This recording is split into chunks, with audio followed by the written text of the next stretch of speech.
Vamos falar do furacão Irma, que está quase tocando o solo dos Estados Unidos. Ele ganhou força nas últimas horas e tem ventos de 210 km por hora. A orientação das autoridades para a região é clara: não é possível mais sair de casa.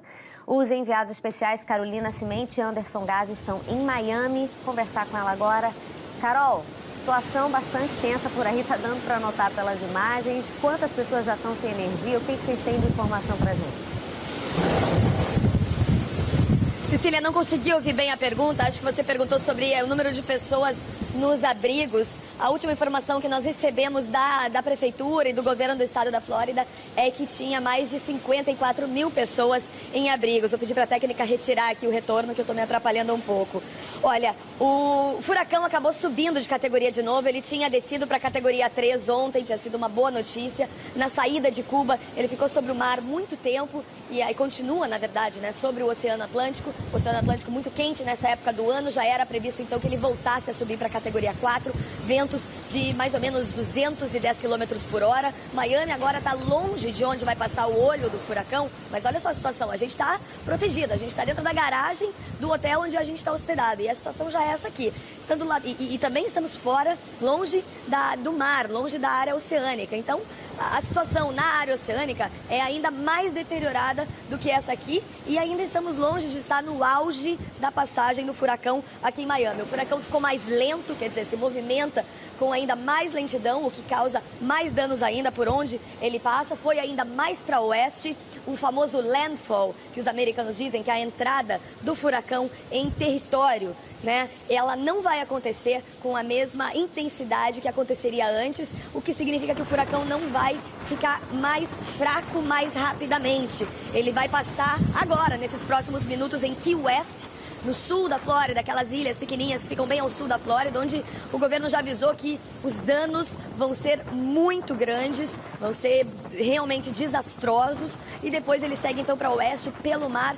Aí sim o grande risco é de o aumento das águas. O que significa isso? A definição mais simples de se entender são pequenos tsunamis. Não chega a ser um tsunami, mas a água do mar e a água dos parques naturais e todos os lagos, os rios daquela região vão aumentar tanto que pode chegar a 20 pés, quer dizer, muitos metros. Aqui na costa leste a situação ficou menos crítica desde que o furacão mudou de trajeto e foi mais para o lado oeste do estado da Flórida, a previsão, né?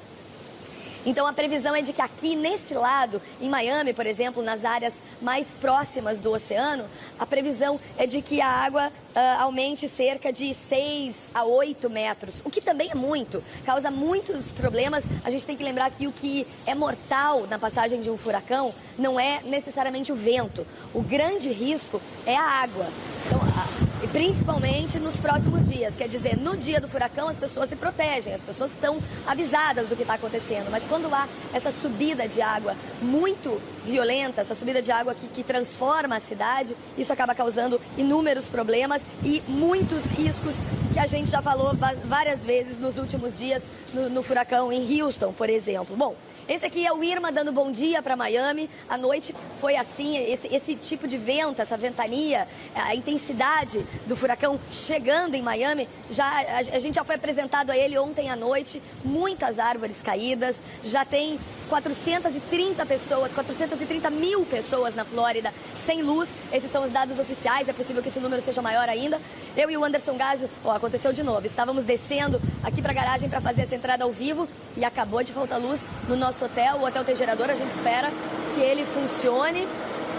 Mas a situação é essa, de grande instabilidade. A televisão no hotel, por exemplo, já não funciona há várias horas. E nós estamos em um hotel à prova de furacão.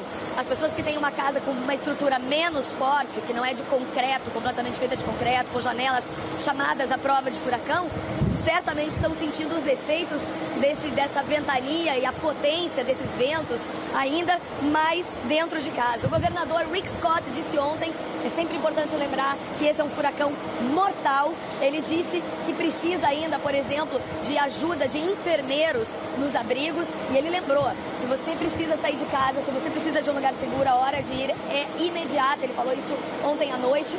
Agora pela manhã já é bastante arriscado se movimentar. Já teve toque de recolher em várias cidades, as grandes cidades na Flórida, em quase todos os estados, a partir das 8 horas da noite, que era 9 horas da noite do horário de Brasília. E esse toque de recolher vai continuar até o fim da passagem do furacão, que deve acontecer no final do dia de hoje. A gente vai continuar aqui acompanhando em detalhes e volta mais tarde para dar mais informações, Cecília. Obrigada, Carol, pela participação. As rajadas de vento são de fato impressionantes. A gente vê que a Carol realmente ela sofre com vento. Enquanto ela falava, a gente vê ali atrás a força do vento nas plantas que estão atrás dela e outras imagens que corriam ao vivo de Miami, né, Carol? E na verdade, Cecília, o vento, ele empurra a gente, mas quando ele vem sempre da mesma direção, a gente acostuma e coloca o corpo na posição correta. Aí o que acontece é que de repente acontece um vácuo e o vento muda e é completamente imprevisível, e aí sim que assusta, porque todo o peso do corpo tá para cá, o vácuo vem, aí a pessoa perde a estabilidade. Mas enfim, por enquanto a situação ainda é administrável dentro de uma garagem. Na rua, absolutamente não. Eu agradeço muito por vocês estarem entrando daí para mostrar para a gente a real intensidade do que está acontecendo em Miami. Lembrando que o furacão ainda não chegou, ainda não tocou o solo, está muito próximo e desviou do curso de Miami, que é onde a Carol está. Ele vai atingir mais a parte sudoeste da Flórida. Então, assim, a Carol está pegando uma rebarba do que pode vir a ser ainda a presença do furacão nos Estados Unidos, né, Carol? Inclusive, Cecília, há ainda o risco das pessoas que estão na costa leste. Aqui em Miami a gente viu isso claramente ontem.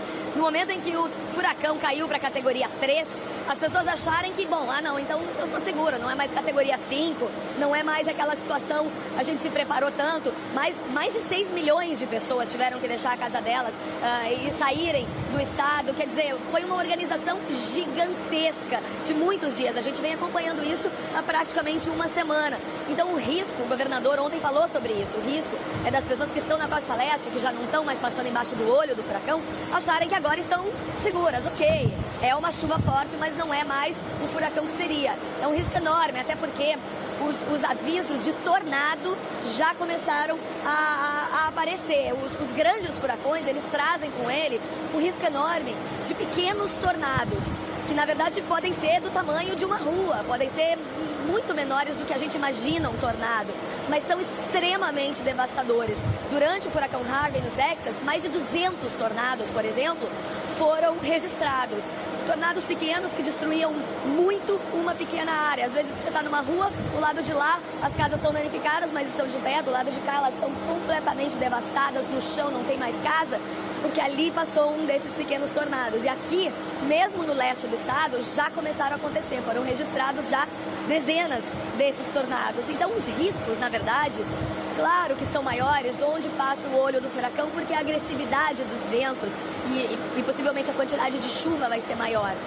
Mas não quer dizer que na costa leste do estado da Flórida não vão acontecer danos, que já começaram a acontecer, e não quer dizer que não haja riscos. As pessoas têm que continuar se protegendo, e muito, né? Tem que ficar em casa no mínimo até amanhã de manhã. Carol, só mais uma informação que a gente tem agora. O olho do furacão está a 25 quilômetros já do território americano, mas a parte de cima do furacão já chegou à Florida Keys. A parte de cima, a gente está vendo a imagem no telão do mapa, a gente vê que a parte de cima do furacão, você vê aí a parte roxa, já atinge as Florida Keys, e o olho do furacão, o centro do furacão, ainda está a cerca de 25 quilômetros. Lembrando que deve atingir principalmente a parte, como a gente vê no mapa, sudoeste da Flórida. A Carol está em Miami, que é um pouquinho mais para o lado leste, e ainda assim a gente já vê a intensidade do vento por lá e a repercussão que isso já está tendo. A avaliação é que serão 36 milhões de pessoas afetadas por esse furacão quando ele deixar a Flórida, né? Isso vai levar ainda pelo menos 2 dias, Cecília. Obrigada, Carol, pelas informações. Qualquer novidade é só chamar a gente aqui. Muito obrigada por trazer tudo pra gente. A Anderson Gazio também agradeça, que está tendo que manter a firmeza de uma câmera enquanto acontece esse evento para trazer essas imagens pra gente.